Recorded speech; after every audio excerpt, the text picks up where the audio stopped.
नमस्कार, news point लेकर हाजिर हूं मैं राजीव। दोस्तों, सत्ता में 12 साल गुजारने के बाद, जी हां, 12 साल गुजारने के बाद भी विपक्ष से बीजेपी का डर खत्म नहीं हो रहा है, बल्कि कल की इंडिया गठबंधन की सफल बैठक के बाद ये डर और ज्यादा बढ़ गया है। और इसका ताजा उदाहरण, जी हां, इसका ताजा उदाहरण टीएमसी में डलवाई गई फूट से समझा जा सकता है। आप जानते हैं कि टीएमसी में लगातार फूट डलवाई जा रही है। कल जब ममता बनर्जी सोनिया गांधी से मिली, गले मिल रही थी, कहां पे? तो कॉन्स्टिट्यूशन क्लब दिल्ली में जब इंडिया गठबंधन की बैठक हो रही थी और नजर आ रहा था कि विपक्ष को मजबूती देने में अब ममता बनर्जी सक्रिय भूमिका निभाएंगी। जी हां, तो उस समय खबर यह आ रही थी कि टीएमसी के 20 सांसद बीजेपी नेता भूपेंद्र यादव के घर शुभेंदु अधिकारी के साथ मिलकर एनडीए को समर्थन देने की तैयारी कर रहे थे। हेडलाइन मैनेजमेंट आप जानते हैं। ममता बनर्जी उससे विचलित नहीं हुई और आज जब वो फिर से सोनिया गांधी से मिलने उनके घर पहुंची तो उसी समय सीआईडी कोलकाता में ममता दीदी के घर पहुंच गई। और जांच एजेंसी की टाइमिंग को लेकर अब सवाल उठ रहे हैं। कुणाल घोष ने, जी हां, कुणाल घोष ने इस पर क्या कुछ कहा है, आइए जरा पहले उनको सुनते हैं। यहीं से शुरुआत करते हैं कि कुणाल घोष इस मसले पे क्या कह रहे हैं। सुनिए जरा। ये हम लोग कंडेम कर रहे हैं। हम सब लॉ अबेडिंग सिटीजन है, लेकिन ये घर ममता बनर्जी का घर, 3 टाइम्स का चीफ मिनिस्टर, 7 टाइम्स का एमपी, ममता बनर्जी जैसी लीडर, वो ममता दीदी का जो अभी दिल्ली में प्रोग्राम है, ये तो सबको मालूम है दिल्ली में प्रोग्राम है, ये इंडिया ब्लॉक का मीटिंग है, दूसरा इंपॉर्टेंट मीटिंग्स है। तो ममता बनर्जी जब नहीं है, उनके एब्सेंस में ये क्या हो रहा है? मेरा तो एक काम था, मैं जब आया ये सब देखा तो अंदर से हमको बुलाया, लेकिन सीआईडी नहीं अलाउ कर रहा है। लेकिन इतना दिन तक ममता बनर्जी थे तो वो लोग नहीं आया। ममता बनर्जी जब दिल्ली में है तब ये ममता बनर्जी के घर में ये से सीआईडी सेंट्रल फोर्स, ये ठीक नहीं है डेमोक्रेसी के लिए। ऑफिस में भी हो रहा है क्या? हाँ, अभी मालूम हुआ, वो उसके ऊपर वो तो लीगल मैटर है, हमारा कोई कमेंट नहीं। आपको क्या अंदर जाने के लिए रोका गया है? हाँ, तो मेरा जो घर यहाँ का ममता दीदी का घर का जो सिक्योरिटी है उन्होंने अलाउ कर दिया, लेकिन सीआईडी बोल रहा है इन्वेस्टिगेशन चल रहा है, इसीलिए वो अलाउ नहीं कर रहा है। हम बार बार रिक्वेस्ट किया। तो आप सुन रहे थे, साफ नजर आ रहा है कि बीजेपी बदले की राजनीति कर रही है। दोस्तों, बीजेपी बदले की राजनीति कर रही है। हालांकि ममता बनर्जी ने 2 बड़े दांव चले हैं। एक तो कल्याण बनर्जी को काकोली घोष दस्तिकार की जगह लोकसभा में चीफ व्हिप बना दिया है और दूसरी तरफ बागी हुए विधायक ऋतुव्रत बनर्जी के खिलाफ कलकत्ता हाई कोर्ट का रुख किया है टीएमसी ने, ममता बनर्जी ने। पार्टी ने यानी टीएमसी ने कोर्ट में विधानसभा स्पीकर रथेंद्र बोस के उस फैसले को चुनौती दी है जिसमें उन्होंने ऋतुव्रत बनर्जी को विधानसभा में नेता प्रतिपक्ष के रूप में मान्यता दे दी है। 11 जून को मामले की पहली सुनवाई होनी है, यानी आज से ठीक 2 दिन बाद, यानी परसों 11 जून है और पहली सुनवाई होगी उस दिन।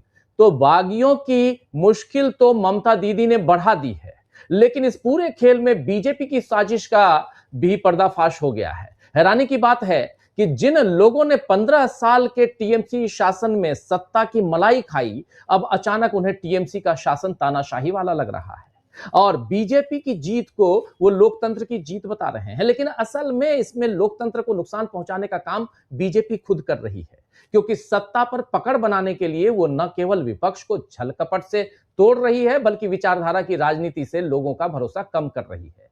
सागरिका घोष टीएमसी से सांसद हैं, आप जानते हैं। सागरिका घोष ने जो लिखा है एक्स पे, आइए जरा वो आपके सामने रखता हूं। सागरिका घोष लिख रही हैं,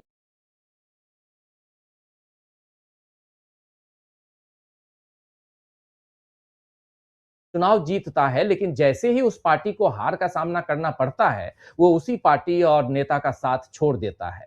अगर आपके विचार चुनाव परिणाम के साथ बदल जाते हैं, तो क्या वे वास्तव में आपके विचार थे?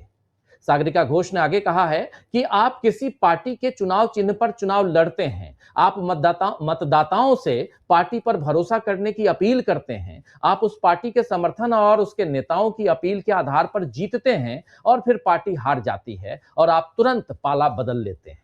तो टीएमसी में इस समय बीजेपी ने 2 फाड़ तो करवा दिया है, इसमें कोई दो राय नहीं है। एक तरफ बागी दल है और एक तरफ ओरिजिनल टीएमसी है, लेकिन देश की लोकतांत्रिक व्यवस्था और शुचिता को दांव पर भी लगा दिया गया है। यह सही वक्त है जब संविधान की 10वीं अनुसूची पर पुनर्विचार किया जाना चाहिए और माननीय सर्वोच्च न्यायालय इसमें स्वतः संज्ञान ले सकता है। आपको बता दूं, जब मैं यहां 10वीं अनुसूची की बात कर रहा हूं तो 10वीं अनुसूची है क्या? दरअसल 10वीं अनुसूची के तहत किसी भी विलय को वैध मानने के लिए मूल पार्टी के 2/3 सदस्यों के विलय का सिद्धांत है इस अनुसूची में। यानी किसी दल से 2/3 लोग एक साथ अलग होकर दूसरे में विलय करें तो वो दल बदल गलत नहीं होगा। लेकिन सोचने वाली बात यह है कि अलग हुए गुट, चाहे वो 2/3 हो, 3/4 हो या लगभग 100% हो, पूरे के पूरे क्यों नहीं हो, क्या उन्हें अयोग्य नहीं माना जाना चाहिए? अयोग्य नहीं माना जाना चाहिए। कल हमने पॉडकास्ट की थी, आपने देखा होगा पॉडकास्ट अभिषेक मनु सिंघवी जी के साथ में। देश के वरिष्ठतम वकीलों में से एक हैं, तो कानून के ज्ञाता हैं ही और पॉलिटिकल भी हैं, इसलिए क्योंकि 5वीं बार राज्यसभा से सांसद हैं। उनका वो पॉडकास्ट आप जरूर देखिएगा। उसमें उन्होंने इसी 10वीं अनुसूची की जो खामियां हैं या इस 10वीं अनुसूची को लेकर जिस ढंग से यहां खेल किया जाता है उसको उजागर किया है। यानी 10वीं अनुसूची के नाम पर कैसे, अभी आप याद कीजिए कि महाराष्ट्र में क्या हुआ। आज तक महाराष्ट्र पे रिजल्ट नहीं आया है। महाराष्ट्र पे सुनवाई हुई, महाराष्ट्र में जो ओरिजिनल शिवसेना है, जो अभी उद्धव गुट है, वो सुप्रीम कोर्ट में अभी तक फैसला रखा हुआ है, एनसीपी का फैसला रखा हुआ, फैसला सुनाया नहीं गया है। तो मूल पार्टी के अनुशासन को न मानने का मतलब स्वतः पार्टी छोड़ना ही माना जाना चाहिए, तभी इस तरह का दल बदल रोका जा सकता है। यानी यहां एक बात और आ रही है कि दल बदल करने वाले लोगों के साथ क्या किया जाए और क्या सचमुच 10वीं अनुसूची जो है वो अब फिर से चर्चा का विषय है। ये एक बड़ा सवाल है। लेकिन इन सवालों के बीच एक बड़ा सवाल यह भी आता है कि ममता बनर्जी और सोनिया गांधी की मुलाकात जो है वो 1 घंटे तक अकेले 1-to-1 बैठक आज हुई है, अभी से थोड़ी देर पहले हुई है। उस बैठक से क्या निकल के आया है? देखिए, कल जब इंडिया गठबंधन की बैठक हो रही थी तो 20 सांसद, टीएमसी के 20 सांसद, 28 में से 20 सांसद टूट के उधर जा रहे हैं, यही खबर चल रही थी। आज जब ममता बनर्जी सोनिया गांधी से मिल रही थी, उसी वक्त ममता बनर्जी के घर पर सीआईडी वाले पहुंच गए। चल क्या रहा है? आइए चर्चा करेंगे दोस्तों कि क्या सत्ता के मद में डूबे मोदी ने 12 सालों में लोकतंत्र को दांव पर लगाने के अलावा कुछ और नहीं किया है। एक बड़ा सवाल है। लेकिन इन सवालों के साथ साथ दो और भी इंपॉर्टेंट, ममता और सोनिया ने कैसे बना ली है रणनीति, ये फोटो आप देख रहे हैं। और टीएमसी के गद्दारों की जाएगी क्या सदस्यता? बड़ा सवाल है। इन सवालों का जवाब ढूंढने की कोशिश करेंगे आज हम इस न्यूज पॉइंट में। हमारे साथ कुछ वरिष्ठ साथी जुड़े हुए हैं, उनसे पहले आपका परिचय करवाता हूं और आगे बढ़ते हैं। देखिए, 5 वरिष्ठ साथी हमारे साथ जुड़े हुए हैं।